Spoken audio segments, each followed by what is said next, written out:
texto que se titula La luz de la vida.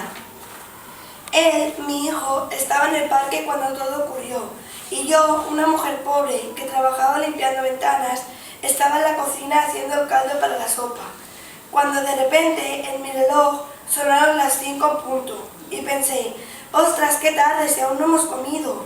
Mi hijo no quería volver a casa, porque siempre comemos sopa y porque sabe que cuando vuelva no va a haber ningún padre que le abrace y que le mime, porque su padre no es muy mimoso, que digamos. Y sabe que cada vez que entra en casa se pondría a llorar por la situación en que vivía. Yo trabajaba para mantener a mi familia, aunque solo cobraba 100 euros cada 2 meses. Y por último, mi marido estaba en paro.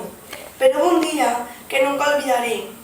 Yo iba por la calle, camino al supermercado, y me empezó a sonar el teléfono, que era el de casa, porque yo no tengo uno para mí.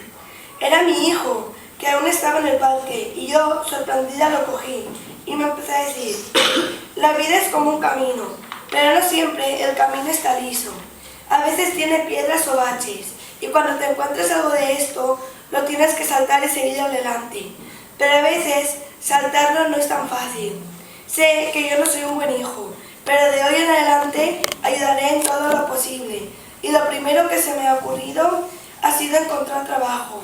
Y me han contratado de fontanero, y seguiré pensando para poder ayudar más.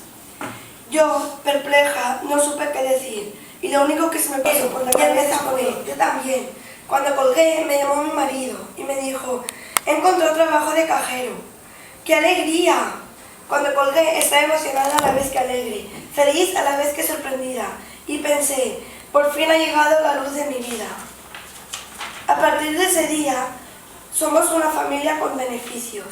Ahora tengo 94 años. Estoy sentada aquí, cerca del radiador, acordándome de aquel día que nunca olvidaré.